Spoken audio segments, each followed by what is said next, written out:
Hello, everyone out there in podcast world. Hope you're having a wonderful day. You're listening to or watching the Service Business Mastery podcast. I am one of your hosts. Josh is actually not with us today. He had a slight emergency. He may be able to make it in after he takes care of that emergency. Only time will tell. But on this episode, we're going to actually talk about balancing marriage and being a business owner. And like it's one of those, it's a tough topic, obviously. Being an entrepreneur pulls you in a lot of different directions. And then you're taking work home with you. Maybe not. We're going to talk to John Crosby today. He's a mentor of mine, longtime mentor of mine, life coach of mine. Julie and I, for those of you who don't know, this might be your first time listening to this episode or to the show. And if that's the case, please click subscribe for more amazing content. But Julie and I work in our business together. Julie came on board with us full time. I want to say 2020. And having spouse work with you in a business that you're trying to grow is a challenge. And we already had a relationship with John and Joe Crosby. And but at that point, it put a strain on our relationship, and that's when we really started to deep dive with John and Joe. They worked together, and we were having questions. We've had questions in different groups and masterminds about work-life balance, but not necessarily work-life balance, more so like marriage work balance. In both scenarios where you have two spouses that work together in the business, that own the business together, or maybe one person owns the business, the other one doesn't own the business. And then you have a situation where you have a spouse that owns the business and the other spouse doesn't work in the business. Maybe they're a homemaker, maybe they have another job somewhere else, and really trying to balance that relationship and making sure that you're doing the right thing. And during the summertime, if you're doing air conditioning, plumbing, electrical, this is typically our busy season. And so this is really where you can get pulled away from family. Like for me, I have 3 boys and a girl, and an amazing wife. And the boys play travel soccer. My daughter, she's doing dance and gymnastics and cheer. She's our youngest. But it takes a lot of time away from the family. Thankfully, we work remote, so my kids come and go. They understand the boundaries. But that's one of the things that Joe and John really helped us with, creating the boundaries. If you ever heard me talk about do not cross the threshold of your bedroom and talk about work, like once you cross that threshold, you never discuss work. It came from John and Joe. But anyways, they helped us out with amazing things. Even, we've done one-on-one sessions with the two.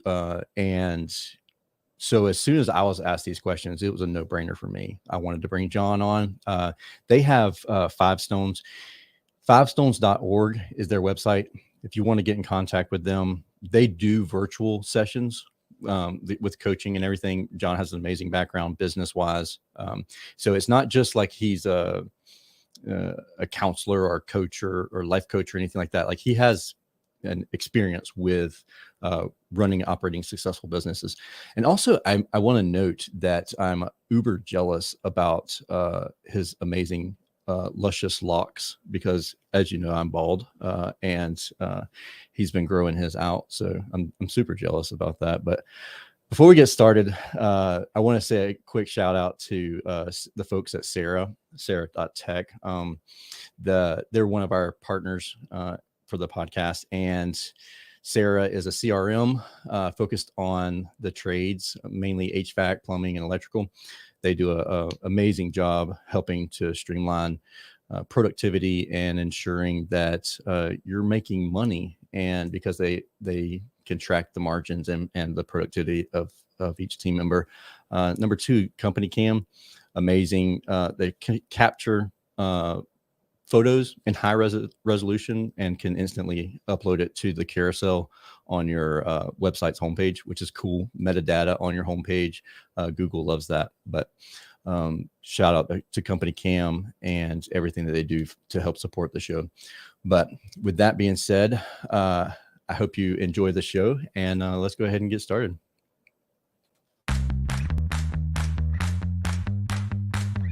Are you looking for valuable business advice to reach that 7-figure revenue mark? Do you want actionable tips to properly navigate through every business challenge you encounter along the way? Let Tersh Blissett and Josh Crouch be your guide in getting you to the top here at Service Business Mastery. Tune in as they sit down with world-renowned authors in business, leadership, and personal growth who share valuable insights about management, marketing, pricing, human resources, and so much more. Let their nuggets of wisdom gold guide you in owning a thriving, profitable, and ever-growing business. Here are your hosts, Tersh and Josh.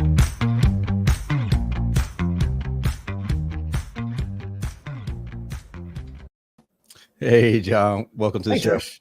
Thank you.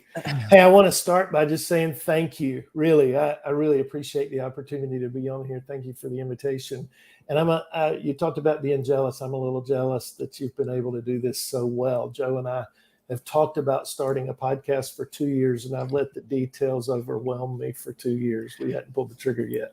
So thank you. It's definitely one of those things where you can overanalyze it. And thankfully, I was so ignorant to the situation.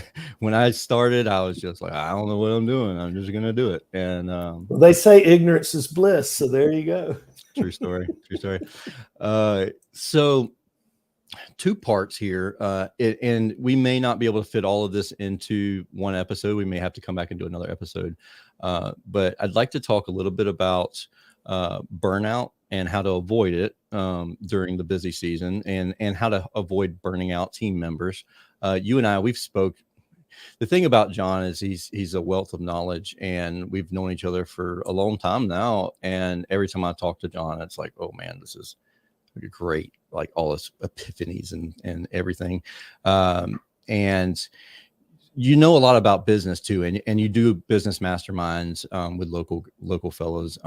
And so I'd like to talk a little bit about that. But first, I'd like to talk about relationships. That's kind of your specialty. Y'all do an amazing job, you and your wife, Joe, with relationships.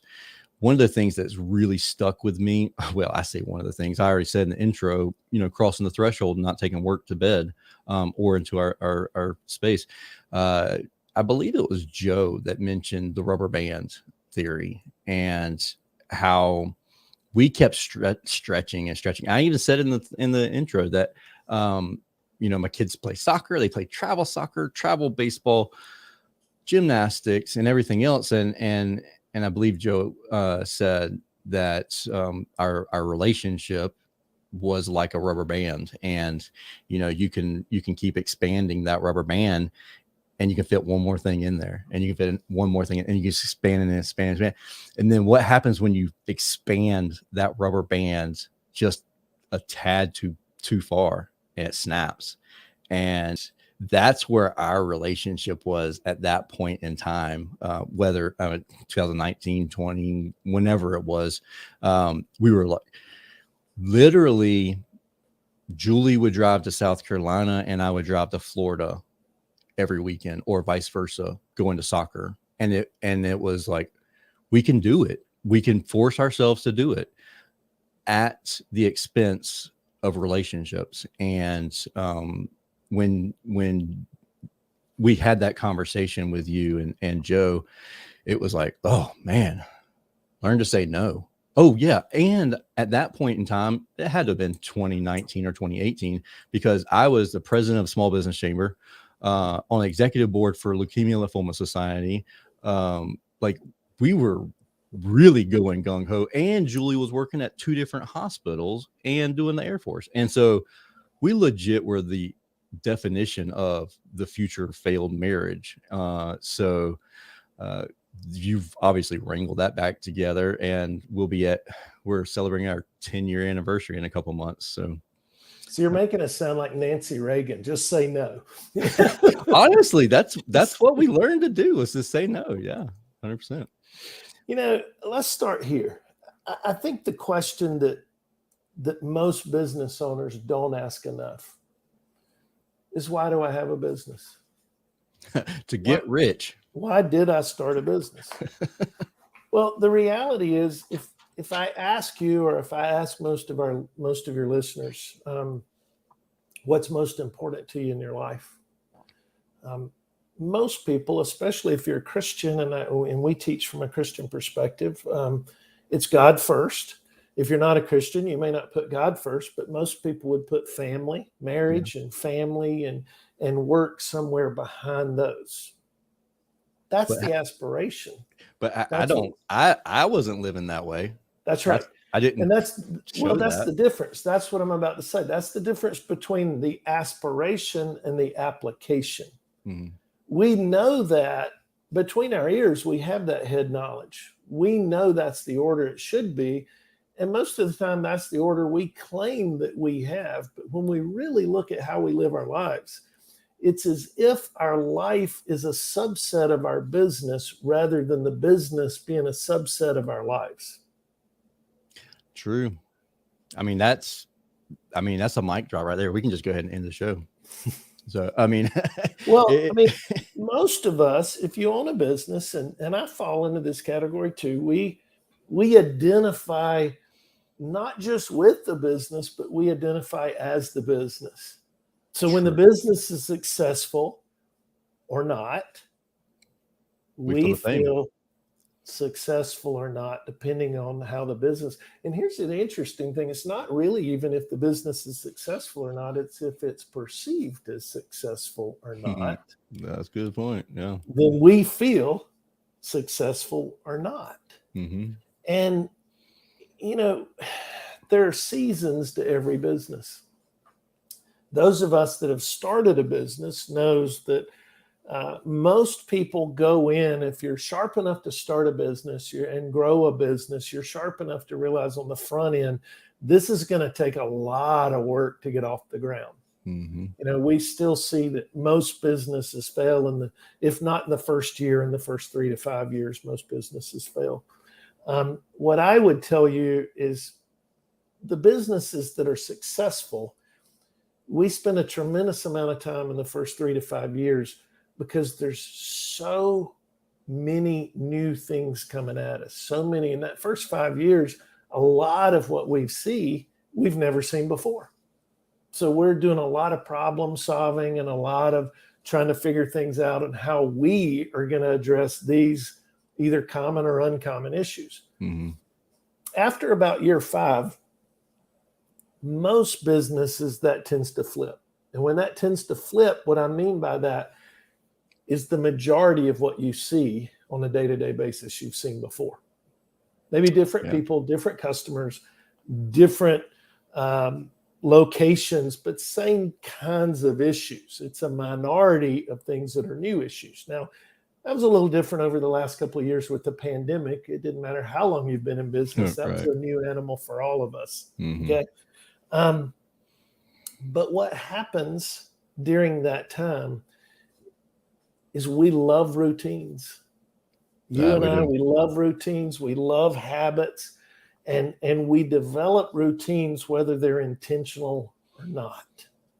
And overworking begets or gives birth to or gives rise to overworking.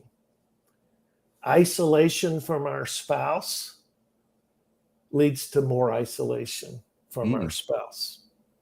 Disconnection from our children leads to more disconnection from our children. So you're saying that we can't, or it's not feasible to kind of, I don't know, you hear the people talk about like I'm going to put my head down and grind for 3 years. And then after the 3-year period, then that's when I'm going to spend time with my family. That's the theory. And I would actually agree with that. 3 years is a little long. You have to figure out some strategies. I think we could do 2 completely different podcasts on how do you do this in the first 3 years of a business or first 3 to 5 years of a business, and then how do you do it afterwards? Because it really is 2 completely different, kinds of organizational responsibility. I just threw 3 years out there. So, but any time more than 3 years you think that's going to be too long of a time period? I would tell you that what we have to be careful of is that there are seasons where we have to roll up our sleeves and put more work in for a business to succeed, especially to launch a business. Yeah. What we have to be aware of is that we have to take the approach that this is seasonal, and we have to know when that season ends. We have to have a goal, and we have to work toward that. And because the easiest thing for us once we develop a habit is to continue the habit. None of us are great at change. So what happens is guys tell their wives or tell their spouses, whether it's male or female, that we've found there's not a lot of difference in the gender, whether male or female starting a business, or if you're starting a business together, you accept we're not going to have as much family time, as much connection time on a day-to-day basis for this long. But once you establish that habit, it's actually easier to continue the habit than it is to change, even when the change is for the better. It's comfortable. Like it becomes comfortable. As weird as that sounds, it's like, oh, you're a workaholic? Well, I guess I am, but I would be crazy. I'd go stir crazy if I was just sitting at the house. Because another word for comfortable for most of us is familiar. We like the familiar. And if we establish this is what I'm used to, this is familiar, then that's what we'll continue.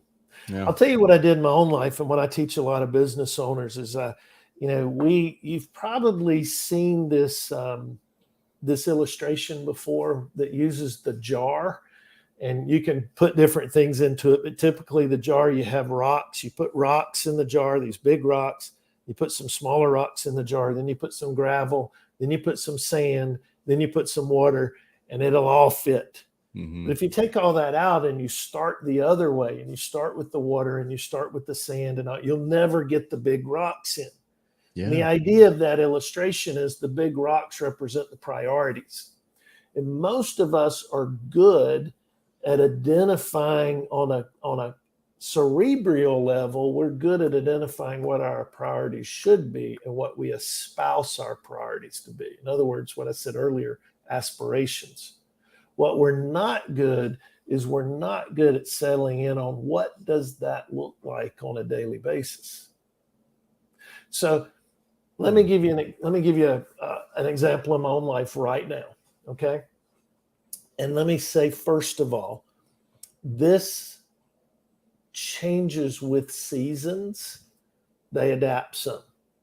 So the first priority I would tell you, and I'm just sharing this in order. I'm not saying they're 1, 2, 3, but like one of my priorities is my marriage, and I want to invest in my marriage. Okay, so if I want to invest in my marriage, that's a priority. A second priority for me, and what I decided was my priorities is, what are the essentials? What are the things that if these things are unhealthy, they will affect every other aspect of my life, including my business? Mm-hmm. Because if I'm at work thinking about my broken marriage, I'm not fully at work.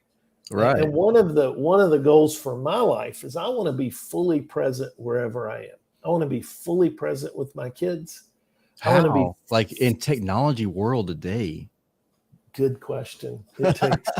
It takes a lot of intentionality. It takes commitment. It takes saying, How do I do this on a day-to-day basis? And that's where I'm going. So let me tell you the rest of this. So three priorities for me. One of mine is, at my age, I look around and most of my friends are not in great shape, and it takes them 2 minutes to get up off the couch, and you can hear the joints cracking and all that. And I decide, you know what? I'm going to prolong that as long as I can, because I think it's better for my work. I think it's better for my marriage, for my parenting, if I'm in good shape. So exercise is one of my priorities. Another priority is I decided I believe that we are all in the process of growing or dying. Biologists tell us that every living cell is either growing or dying. And I believe that's true for all of us. And I decided a long time ago, I want to grow as long as I can. And by growing, I mean learning new things. So one of the things that I do is I decided I want to be a lifelong learner. That's one of my priorities. Now, for me personally, I include my spiritual life in that. So I'm not leaving God and faith and Christianity out of this. I'm saying that's part of my learning. So part of my learning, scripture and prayer and accountability with other guys, I include that in learning, as well as reading books and watching podcasts and videos and classes and those kind of things. So what does that look like? What I did is I decided, you know what? These three areas, exercise, learning, and my marriage, I'm going to invest at least 30 to 60 minutes a day, every single day. That seems like a lot whenever when you can't even get all your emails, or you can't get all these fires put out. But then you think about how many times you got on TikTok or Facebook, or just mindlessly we're scrolling through something else. And it's very doable, as long as that's the first thing that went in the jar, not the last. So it does seem like a lot, but put it this way. Between those three things, most days it's about 2 hours. Some days significantly less. I mean, some days I only get 20 minutes into one of those things, but it's significantly less. But at least 5 out of 7 days, I want to get 30 to 60 minutes for those three things. So if you got 30 minutes in each one of those, it's an hour and a half. That leaves, if my math is right, that leaves 22 and a half hours a day to sleep, to work, to parent, to do all these other things that I need to get done. And I'm going to tell you something that nobody believes until they try it. If you get the big rocks in the jar first, everything else fits.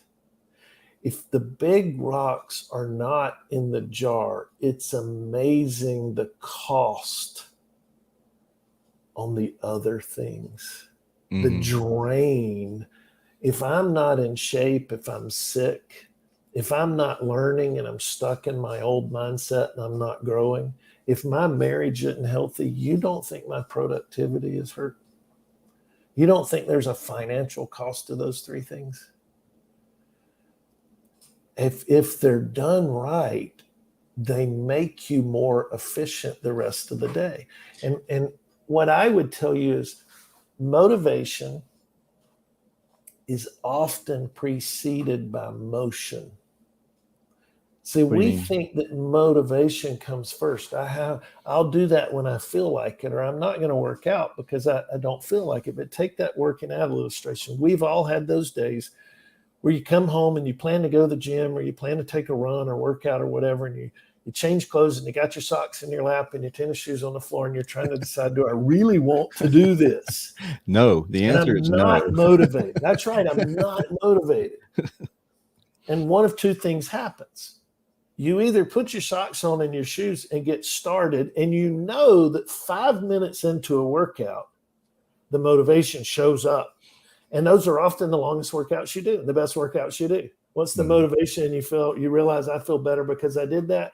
And then if you're like me, and at my age, I finish up and I kind of step on my tongue, walking back into the house. I'm so tired. But I get in the house and I get something to drink and I cool off, and I feel so much better than if I'd have spent the same 30, 45 minutes, 60 minutes scrolling through Facebook. Yeah.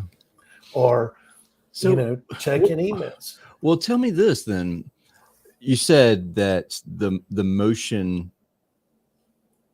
precedes motivation. Okay, motion precedes motivation. And I don't disagree with that at all. Because I've been told and I've been coached by others and mentors of mine that motivation is short-lived. You can't grow a business. You can't grow a marriage just based on motivation because it weans off. And what you're saying, it obviously, confirms that. How do you keep the motion going if you lose the motivation? Just willpower? I mean, so you start with what's most important. Oh, so okay. You start with what's most important and you realize why I need to do these things. That's why my list of things that I'm going to do absolutely every single day is 3. It's not any bigger than that. Because we could write out a list, and you and I have done this exercise before where you're like, write out the top 10 things that you want to do tomorrow, and then knock off 3 of them, and then knock off 3 of them, and then and it's the whole Boulder, premise. And when you do something like that, you're going to knock out the ones that you were left with. You're going to get those knocked out really quick. And that's, so let's go back to marriage for a minute, because it's important to tie this in. Okay. So years ago, probably the best paying job I've ever had, the highest position and title and all that. I was working 60 to 80 hours a week. It was crazy. Always 6 days a week. I would go in at 5 o'clock in the morning, sometimes 4:30, to be there with the night crew before the morning crew came in. We would have these meetings first thing in the morning, and then I would sleep on the couch in my office for about an hour between like 7 and 8. And then I'd start my day, and I'd get home somewhere around 7 or 8 o'clock. And I think that was the worst my marriage ever was, because we kept disconnecting, and we would take these long weekends and we would go somewhere, or we'd take a vacation, and I would, or on my one day off a week, I'd be absolutely determined to focus on Joe and to give her my full undivided attention. The problem was I had disconnected so consistently that we were starting from a negative place. So we would go away for the weekend, and it would take a full day or 2 to get to neutral. Yeah. Before we could start to make progress. And then we made so little progress on the positive side of the relationship that it didn't take long to drain that down. So in essence, we were essentially doing the essentials to survive. Mm-hmm. Okay. And what I really want to do is thrive. And what I've learned with this model, and I don't know if I finished, what I do is I exercise, 30 minutes a day. One of the learning, and listen, my learning, that 30 to 60 minutes a day, often that's in the truck. That's when I'm driving, that I'm listening to podcasts, I'm listening to audiobooks. Sometimes that's early in the morning, sitting there with my Bible. It looks different every day. Usually it's a combination of several things. And then the 30 to 60 minutes with Joe, that's just, I'm going to give her my full undivided attention every single day for 30 to 60 minutes. Mm-hmm. And what I found is when we did that, when we began doing that, and we did that every day, then we go on a vacation, we go on a long weekend, and we're starting in a positive place rather than in a negative place. And we immediately start gaining traction. Now we go deep into the positive side of the relationship. So even if it does drain down the next week, I still have enough margin that I'm staying on the positive side of the equation, because connection gives birth or gives rise or begets connection. The more connected you are, the more you want to connect. The more isolated you are, unfortunately, the more isolated we tend to want to be. So we had this conversation before. I mean, we did a marriage retreat with a large group of people in probably 2017 or something, 2017, 2018. And I remember it was like a long weekend thing. And it was very true. That's where, like, we were very, Julie and I, we were very focused on growing our business, growing, hitting goals and targets that we had set for ourselves. So we weren't putting our relationship first. It was not a priority.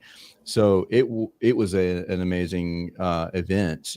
Julie and I still actually talk about that event from time to time.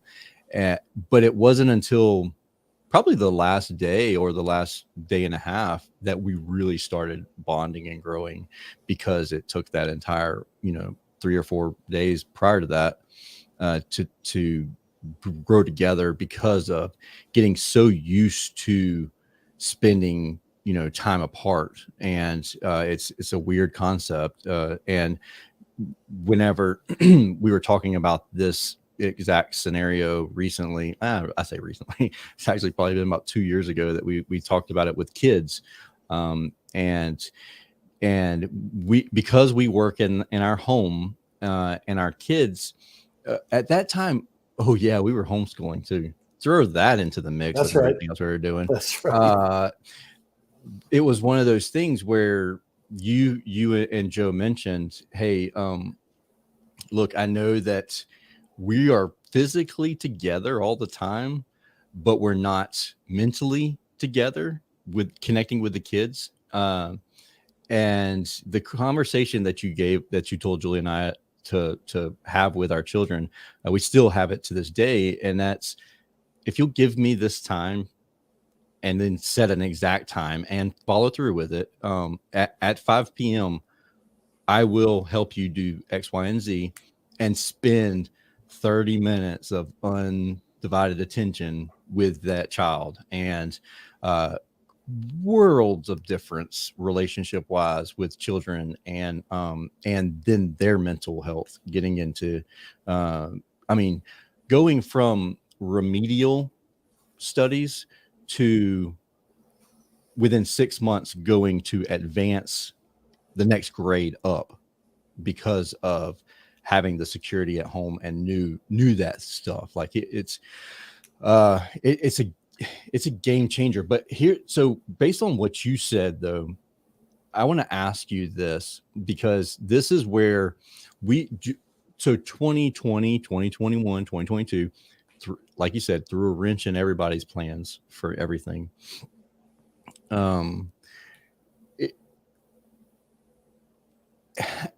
If you, so let's say that, just assume that I have the same priorities that you do, just for this conversation. And I put marriage first, and not in the same order. I mean, it's just like you said. So I prioritize marriage, physical health, and exercise, and lifelong growth. And I knock out growth in the mornings, because I'm traveling to work or whatever. And so I feel accomplished doing that. And I really want to prioritize marriage or physical health, working out. But can it be a priority if it's not first thing in the morning? Like if it's the first thing that we do in our list? Yeah, that's a good question. If it's not one of those three, if it's like your 3 lists that you wanted to do the night before, can it be a priority if it's not first thing in the morning? Good question. And I just align that with your business. Do you absolutely, does every important thing take place before lunch? And you might like it that way. We all might like it that way, but that's not the way life goes.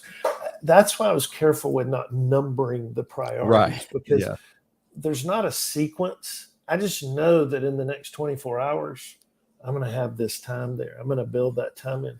So my priorities change a little bit. The marriage priority has stayed the same. I have those priorities because my kids are out of the house. They're done with college. They're on their own. One's married. So the parenting piece used to be a lot higher on that list on a day-to-day basis. And that's what we're talking about right now, day-to-day. Because again, it's too easy to theorize or aspire to long-term goals. We need to bring them down to what are we doing today? But like these three have been so clear to me and so consistent to me for so long now that I just know. Like I can tell you right now, I get up so early and leave the house so early most mornings. Exercising in the morning is just not an option for me most days. Maybe 3 days a month, really. And those are usually on the weekend. Other than that, I'm exercising right now because it's so hot. And I work out outside and in a barn behind my house. So I'm not going out there when it's 100 degrees. So I'm working out like 8 o'clock at night. That time with Joe may be in the morning. It may be before that 8 o'clock workout. A lot of times, like yesterday, it's right after that 8 o'clock workout. So it's not the sequence within a given day does not determine how important the importance. Can it become an issue though if we keep putting it off to later and later in the day? So it can be, and that's why procrastination is tied directly to that motion. Motion precedes motivation. That's really where you kill your procrastination. I think that's a matter of discipline. I think if you struggle with the discipline, and we'll use my example since we're on it. If you struggle with working out in the evening, if you tend to put it off, then shift it to the morning and try it in the morning. I would say if you cannot find a time during the day to prioritize it, it's an aspiration, but it's not a priority. It's really not a priority. Yeah. It's one of those things that you should be doing, but it's not in your heart and soul. That's not your priority. So I don't want to dive into this rabbit hole because we've had hours of conversations on this. What happens though if the circadian rhythm of the two people that you're trying to grow this marriage, what happens if you grew by default for these years and now you really want to be like intentional of growing, and now our circadian rhythm is completely out of whack and out of sync? Like, take that into scenario, but also take into scenario that the spouse just almost resents the business now because of years of, neglect or whatnot. Can you kind of bundle that into less than about 12 hours of conversation? I think that most of us, particularly husbands, we want to be good providers. And unfortunately, usually the way we discuss providing is usually first financially and materially. And imagine if what kind of father would you think I am if my kids were small and I gave them Apple Watches and iPads and laptops and video games and big screen TVs and a car when they turn 16 and all that, but I would not allow them food or water? What kind of dad would I be? Not a great one. An imprisoned one, probably. Right. Right. But the point is, there's essentials and then there's peripherals. And what many of us have to realize is we've worked really hard in our businesses to provide the peripheral things for our families. And while doing that, we've denied them the essentials. And the essentials is our presence. From a relational standpoint, the water and the food is our presence. It's intimacy. Intimacy being giving someone else your full undivided attention while receiving their full undivided attention. It's listening, it's connecting, it's sharing life. And if we're not doing that, we can give them the very best, most expensive peripherals out there, and they're starving to death relationally. So we have to find a way, and it goes back to, again, Our business is a subset of our lives, not the other way around. And I know it's cliche, but most of us want to run a business and we end up the business running us. Oh, But yeah. that's another way to say that is the business is the larger entity in our life as a subset. And you know, that's one of those situations where you're going to get the end of life and realize how poor. Rudyard Kipling, I wrote this down. I thought I might get to share this. I just ran across this morning. Rudyard Kipling, the author that wrote the Jungle Book, said this quote. I ran across it again just this morning, and I love it. He said, "Beware of over concern for money or position or glory. Someday you will meet a man who cares for none of these things, and then you will know how poor you are." I think a lot of us are building wealth that will rust and rot. And we feel so proud that we're giving that to our families and what our children really need. And you experienced it. You saw, if we're not careful, we'll give them all these nice things and then just the minimal amount of the essentials to survive. And what you really want is you want your marriage and you want your children to thrive. And most business owners, it takes a long time for them to realize that no matter what your business is doing, you won't personally feel like you're thriving individually if your marriage and kids aren't thriving. Yeah. That's exactly how, I mean, mentally just completely wiped and exhausted. And it's unfortunately, you knew it. I mean, you've seen it. Our businesses were successful. Outside looking in, the businesses were successful. Sure. Personal influence in the professional world, successful, at the expense of family, spending time with kids and growing our family and our marriage. And that's where everything kind of collapsed. Now I have more businesses that are run differently, but I have support and very well structured times and relationships with my family and kids. I'm not perfect. I'm far from perfect. Health is where I have struggled, and sure, I could blame it on COVID and say I got my COVID 20 and or 15 or 430, whatever.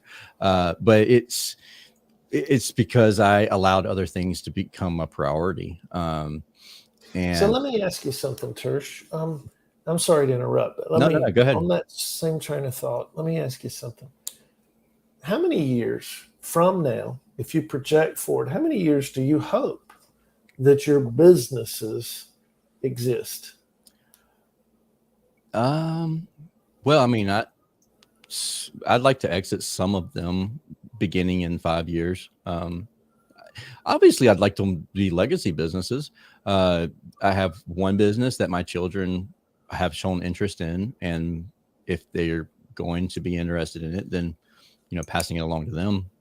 So how many more years from today will you have children living at home? Not very long. Well, fingers crossed, not very long. I'd say that jokingly. No, I get it. It's man, my oldest son is about to turn 14. Like, I remember yesterday he was born. Like, that's just the craziest thing in the world to me. It ain't going to be very long before he's, out at college or, doing what he's going to do. And I think what I'm getting at is that most of us, if we just project from day one, I would say most listeners on here, if they just think about today and how long they hope their business succeeds and how many more years they think their kids will be in their home, the kids are a shorter season. Yeah. So what should be the priority in that season? That what we've got to be really careful of is we decide to put all of our focus and roll up our sleeves and make the business our priority right now this season. And it just happens to be the season when our kids need us the most. That's tough though. I mean, It is. why are we this way? Like what when we aren't well, I say this. This is a blanket statement, but in general, when we aren't fully matured as adults, we're having kids, we're learning how to be people at the same time as we're teaching them how to do the right thing. And we don't want to regret it later in life. And like, obviously listen to this podcast and that'll help some, but I would tell you that I think a lot of people get it right. Yeah. I think a lot of people, I deal with people all the time that actually do get this right.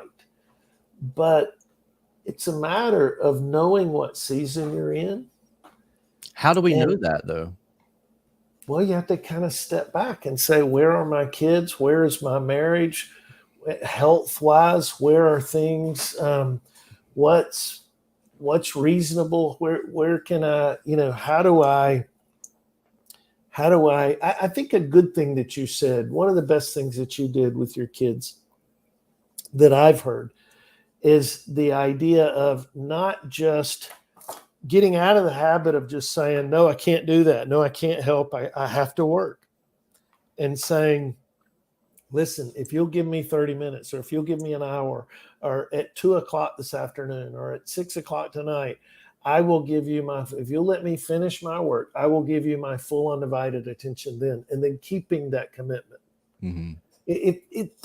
They don't need you to spend a minute with them for every minute you spend at work. That's not what this is about. It's not about, and I will tell you, I don't use the term that you used to start the show, balance, because balance does imply equal amounts of time or equal weight. True. And the reality is most of us in this world, most of us are going to spend more time at work, but we know that in terms of importance, our family's more important. Mm-hmm. So what are you weighing? Are you weighing importance? If you are, the family wins every time, if you're weighing time, minutes or hours, work's usually going to win. So it's not a matter of balance. It's more a matter of alignment. Have I aligned my day with my priorities? Am I missing the things that I said are important, or am I working those in? And how do I adjust all these peripheral things, these secondary things like work, if most of us would say, if we're just making a chart of what's important in our lives, it comes behind God, it comes behind our kids, it comes behind our marriage, it comes, but our day doesn't actually look like that. And to look like that, it doesn't mean that I have to spend all of my time in the morning before I go to work with God and with my wife and with my kids. My kids would be uber mad at me if I woke them up. If you're waking them up, that's right. But and the seasons change. Again, my kids aren't as high on that party list right now because I don't get the opportunity to see them every day. Now, I will tell you what changes is when they're adults and you do get a chance to see them, you really guard that time. Right. Yeah. They're going on vacation with us or to the lake or, So tell me this then. I have a couple of different questions and we're running out of time. So I'll try and keep it concise. What can we do? If it's a one-sided relationship. So another thing, and this is what if scenarios and mixed in with stuff that's happened in my personal past. There was a point in time where people were like working to live and I was living to work. Like you said before, it was my comfort zone. Being at work was my comfort zone. And that is, you described it perfectly. The more I did it, the more it become natural for me to do, to the point where losing all of habits and hobbies, not habits. I was big into cars and automotive and playing with cars and souping them up and all that good jazz. And then that was no longer fun. Like, that's not fun. Fun, quote unquote, air quote, fun, was me working and being successful in my mind, whether I was successful or not. I guess, how do we pull ourselves out of that? And how do we avoid a situation to where, like Julie and I were in, where it was like really like getting to the end of things before it's like, all right, this is a reality check. Or can you notice it before it actually gets bad? And what happens if it's a one-sided thing? Like I said earlier, like your spouse is resenting you or resenting the business, and like, can we make them a priority without them wanting to? You know how, like, I'm not saying that this is the case, but you know how when you have some divorces, because I know that y'all talk to some couples, and a divorce is imminent, it's coming, but one person doesn't want it and the other person's kind of done. It almost feels that way kind of when I'm being asked and described at the same time, in different scenarios. Like, one person's almost to that point of giving up, and the other person is like, oh, this is my reality check. How do I do this? And the other person is just kind of giving up. Can we make them that priority so much so that it rubs off on them? Because I know you've gone through some exercises with me, and I can't remember right off the top of my head, this has been years ago, about, it's the spiral thing. You remember this? Yeah, okay. And that's actually where I was going. I'm glad you remembered that. That's kind of cool. It's been a few years. Yeah. If we go to Scripture, what Scripture indicates that every wife needs more than anything else from her husband. I translate the Hebrew word, and I've seen it translated other ways, but I translate it in the Old Testament from Song of Solomon as nurture. Nurture. Okay. If you're like me, most men, we don't use the word nurture very often, so I usually define this. And it shouldn't surprise you that it's like a diamond. It's multifaceted. It's not as simplistic as what men need. Right. But for a woman to feel nurtured, she has to feel chosen. She has to feel cherished. She has to feel needed. She has to feel wanted. She has to feel adored. She has to feel safe and protected. And I'm going to tell you, over the years, we've seen a lot of women in counseling. We've seen women of various nationalities and races and socioeconomic backgrounds and educational backgrounds and financial backgrounds. And I would tell you that this rings true. Imagine that the Scripture applies to everybody. I've never seen a woman that didn't agree to this when we really got down to the nuts and bolts of what nurture is. What every man needs, according to Scripture, more than anything else from his spouse, is respect. Okay? And what we know is, if you remove either one of those, doesn't matter which one you remove, if you remove respect, if a man feels disrespected, the most natural, intuitive, instinctive, and this is important, subconscious response is to withhold what his wife needs most, withhold nurture. You don't give me what I need most, I'm going to withhold. And again, it's subconscious. When a woman feels unnurtured, the most natural, intuitive, instinctive, subconscious response is to withhold respect. So you get in this spiral. It's like the water circling the drain. The vortex gets tighter and tighter because A lack of respect leads to a lack of nurture, leads to a lack of respect, leads to a lack of nurture. The key is, if you, and I usually tell folks in my office, if you don't have to trust your spouse, you don't have to trust me, trust God that said this. God says that when a woman feels nurtured, the most natural, intuitive, instinctive, subconscious response is to respect her husband, to express respect.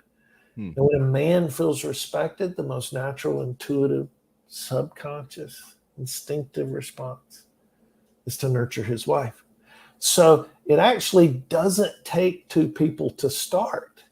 It just takes one person to be intentional. The key is, what are you going to be intentional about? Most of the time in the situation that you described, one person describes, I need to prioritize my marriage, but they have no idea where to start.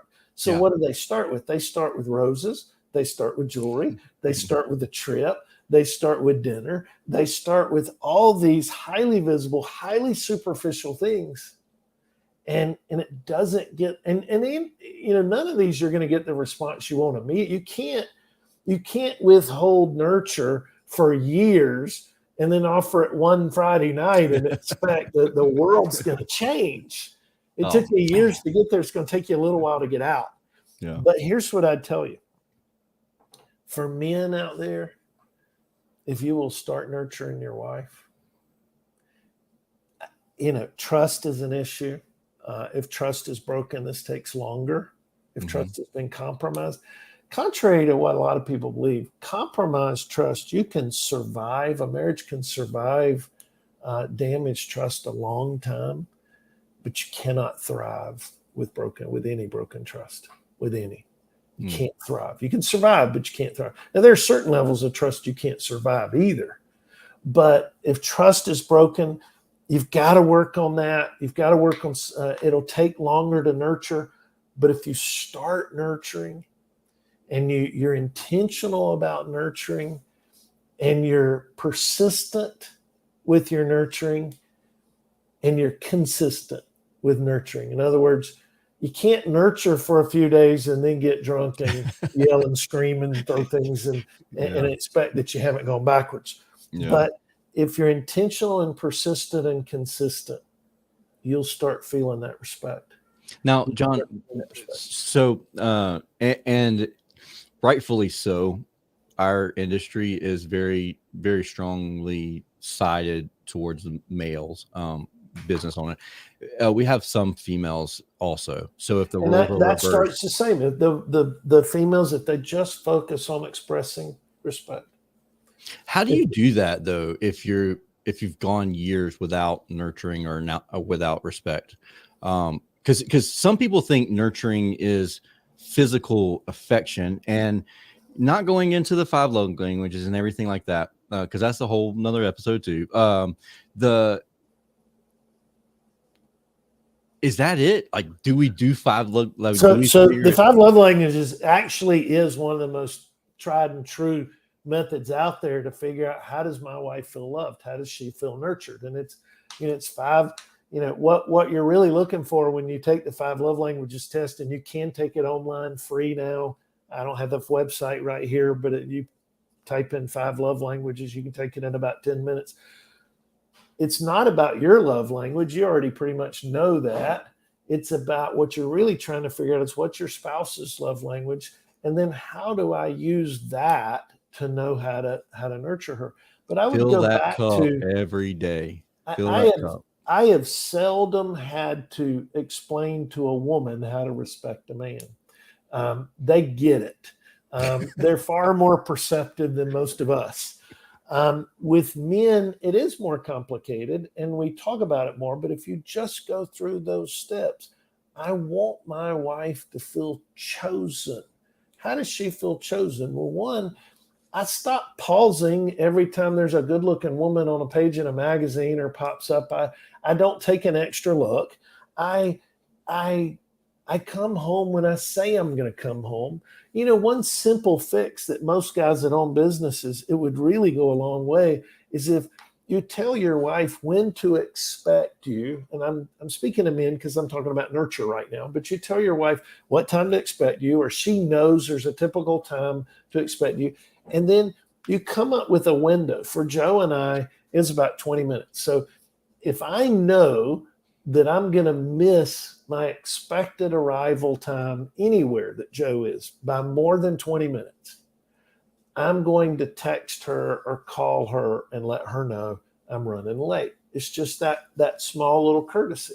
I can help the fact that I had something last minute at work come up and I have to stay, but I'm not gonna leave her hanging. That feels so. It leaves her feeling vulnerable, and vulnerable is just a synonym for what? Unnurtured. Well, and it's both ways too. Yes. That's a lack of nurture and a lack of respect. Yes. So if she doesn't do it, then she doesn't respect you, your time and your effort and what you had planned, possibly or not possibly. And Julie and I have never had that actual conversation of like 20 minutes. This is where we're going to do it.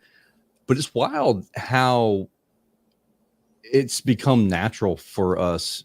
If we're not, it might be 20 minutes. I don't know. I probably need to see now, but it's a natural reaction for us. If it's not where we said we were going to be there at the expected time, then it's just a quick update. And with technology today, it's so simple just to do that. And that little bit goes a long way. Let me give you the absolute simplest way to start the respect and nurture cycle. Doesn't matter which side you're on, male or female. It's intimacy. And again, I defined that earlier for our purposes as giving someone else your full undivided attention while receiving their full undivided attention. The challenge for most of us, if you think about this, in the history of the world, information has meant survival. We have having the right information at the right time often determined if you lived or died. Okay. Then we came to this point where newspapers and TV media came along, TV news, and they determined what information we would get rather than us going out and foraging for information or through observation. Now they determined what we would get, and we largely started watching whatever they showed us, and we used that information, whether it was really relevant or not. That's what we filled that need for information. We are innate information seekers. And then digital media came along, and they used these algorithms with social media and with news feeds to based on your past behavior, they determine what kind of information will be most captivating for you. Well, the problem is our brains haven't changed. We're still hungry for information. And now they're feeding us this information that is completely irrelevant, but it's interesting. And we spend incredible amounts of time, most of us, on a weekly or monthly basis, online looking at information that has nothing to do with our predetermined goals or our priorities. Okay? Even when we're trying to connect with our spouse or our children, we've got the TV on, or we've got a device on, or we're sitting, we're on our phone, we're listening to something, we're scrolling as they're talking. We're not fully present. We're not giving, we don't have that intimacy. Okay. If you will set aside as little as 20 to 30 minutes a day with the people that are most important to you, turn off all the devices, all the distractions, and give that person your full undivided attention. What I said earlier is connection begets connection. You do that consistently, and you won't have to ask how to nurture my wife or how to show respect to my husband. You'll know. It will be clear. The more if you want to know somebody, Tersh, if you and I wanted to get to know each other far better than we do right now, what would we do to make that happen? I mean, connect, spend time together. We would do more things together, right? Yeah. We'd spend more time together. The more time we spend together, the more we get to know each other. And if we're both trustworthy, the more we trust each other. And what you hope with your spouse, it's not an arranged marriage, right? You chose your spouse and she chose you. At some point, you chose each other, and you she just wouldn't leave. She Yeah. just, I just got stuck with her. Yeah. I know your wife. Remember, Yeah. you're in over your head, Tersh. Okay? I'm married You up. married way up. That's right. Be careful. If we spend that increasing amounts of time, we'll know each other better. And as you know each other better, we talked about this years ago, but one of the things you want to do, all successful marriages, both husband and wife, commit to being a teacher and a learner. You will never know everything there is to know about your spouse, and she will never know everything there is to know about you, because you will change. The things you like at 40 are not the things you liked at 20. The way you want to spend your time, the kinds of food you eat, maybe even your favorite color, it changes. That's right. It's wild. That's right.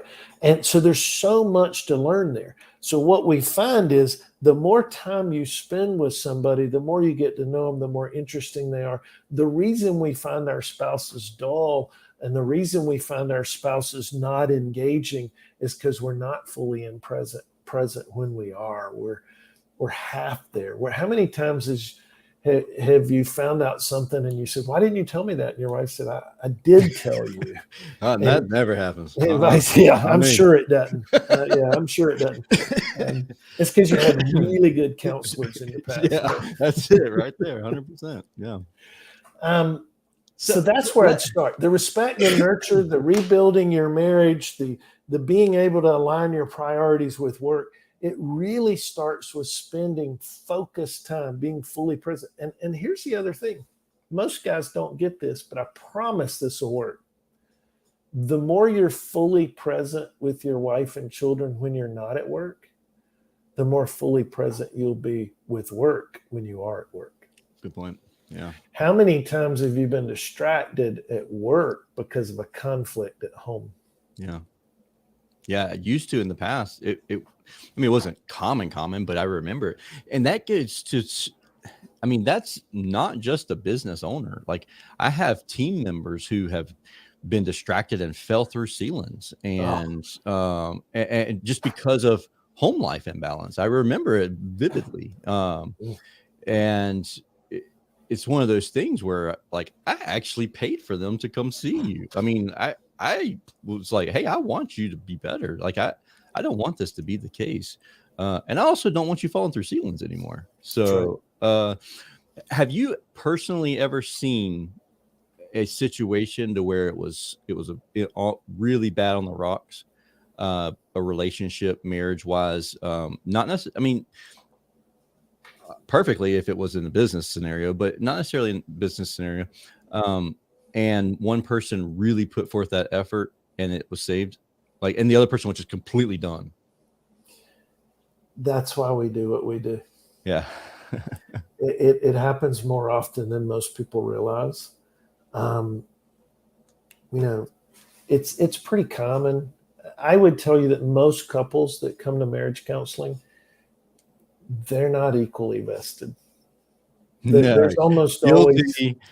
My wife, whenever we knew you and we had relationships with you, and she was like, let's go together. And I'm like, no, let's don't go together. I'll go by myself and I'll talk to John. And that's right. And what I tell you is that most couples, if they're equally vested, they may not need counseling. Right.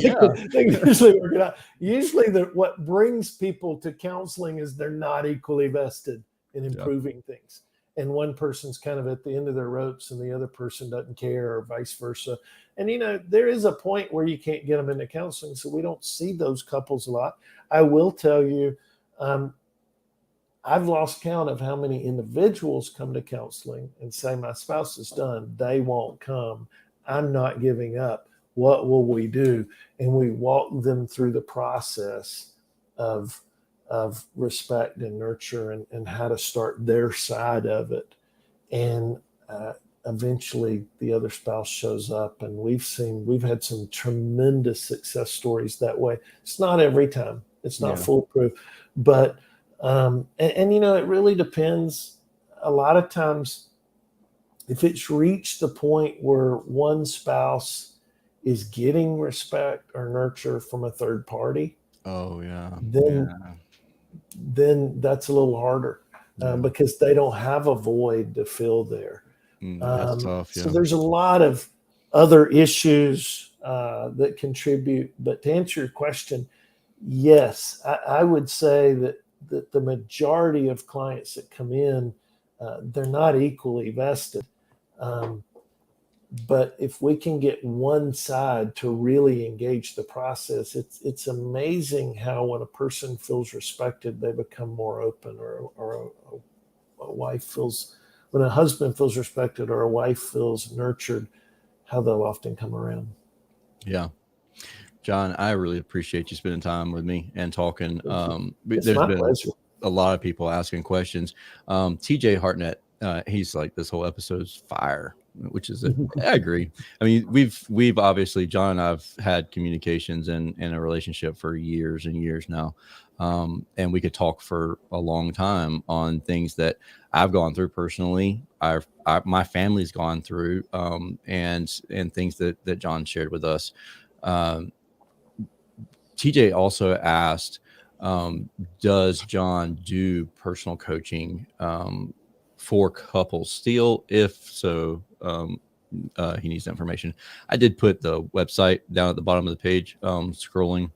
So let me, I guess I should, to be completely honest, here's what I probably need to disclose. Right now, we have a waiting list to get in for couples.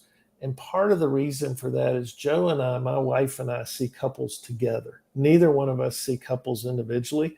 I only see males individually. She only sees females individually. And then we see couples together.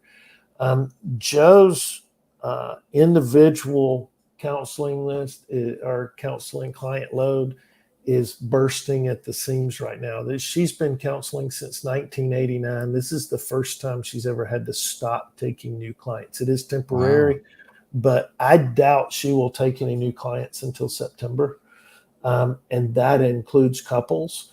We don't have as many men show up for counseling. Imagine that. So I do more coaching and working with men individually. And right now, if you called the office and got in our schedule, I could probably get someone in 2 to 3 weeks to start. And that's about how my schedule's running now. But Joe's, it's September. Now, you're able to do this virtually also, correct?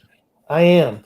I can do it virtually with anyone, anywhere, as long as you have a good connection. We use a HIPAA compliant platform called Blink Session. It's a lot like Facebook Live or like Zoom or something. It's just more HIPAA compliant. I can see someone anywhere. I will say for couples, Joe is a licensed professional counselor in the state of Georgia, and that licensure requires that both the counselor and the client be physically present in the state of Georgia at the time of services. So she can't see someone out of state. I can. I'm a pastoral counselor, and I have a little more liberal approach to that in terms of licensure and coaching. And so technically, if they were virtual in, say, Atlanta, we could do that. We could do that as a couple. Yeah. Okay, cool deal. And that is fivestones.org. Mm-hmm. And I also put a link to your Facebook page and that quiz. I looked it up real fast. 5lovelanguages.com/quizzes/love-languages. So feel free to do that. If you've never done your love language quiz, it's definitely interesting because mine's not what you would normally associate with a guy. I mean, it is kind of, but most of the times physical touch is higher of a priority. It's a very, very, very low priority for me. Affirmation is definitely up there. So learning your love languages and your spouse's love language and your kids' love languages and filling their love cup as much as possible. That's the game changer, I could say, for that. And doing that. And I know when I'm not doing that, when we have struggles, then we do it. We work on that, deliberately work on that. The difference and the changes that we have, it's wild, honestly. The stressors, they just kind of go away. Like it's weird. The things that would stress me out when we're not clicking, don't stress me out when we are clicking.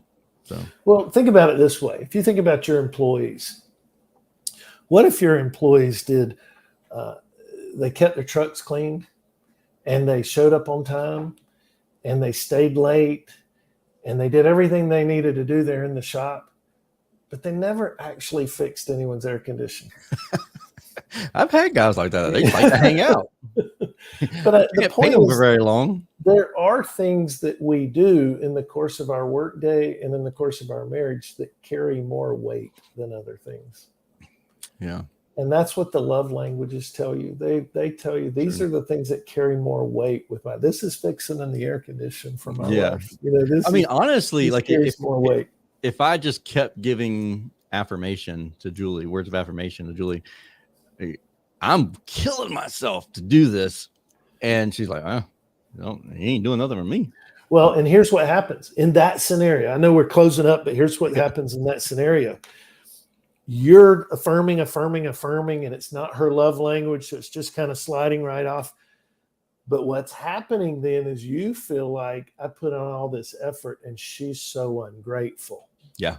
Then the resentment. So you both pull away. Yeah. And that's what happens when we go back to nurture and respect and you do the wrong things, you actually get further apart after putting in effort. Which is, that's just mind boggling. And you're like, I'm working harder, but we're getting worse off. And it's like, why am I doing this? No. That's right. No. Yeah, I agree. It's funny how many times in counseling people come in and we sit down with them, with a couple, and pretty quickly we realize exactly what we've just said, and we just tweak that just a little bit, and there's so much better. And it's just like click. You're good. Yeah. Thank you again, John. If anybody has any questions, don't hesitate to reach out to me, and I'll connect you with John and Joe and their whole team. Until we talk again next time, I hope you'll have a wonderful and safe time, safe day. If this is your first episode, thank you for hanging out with us to the end. This is kind of a long episode, but there's a ton of value, and we could have more and more conversations about this too. John's full of knowledge, and I'd love to have Joe on here too. Maybe have Joe and Julie, and that'd be awesome. I don't know. That might not be awesome. We might not have to do that. You and I may be out of a job. Yeah, right. Oh man. So, but honestly, I appreciate you being here. If this is your first time listening, we would love for you to subscribe and leave us a review. If it's a 5-star, of course, 5-star reviews. But and share this with someone who you think would find value in it. But with that being said, I hope you have a wonderful and safe day until we talk again next week. See you. Thank you.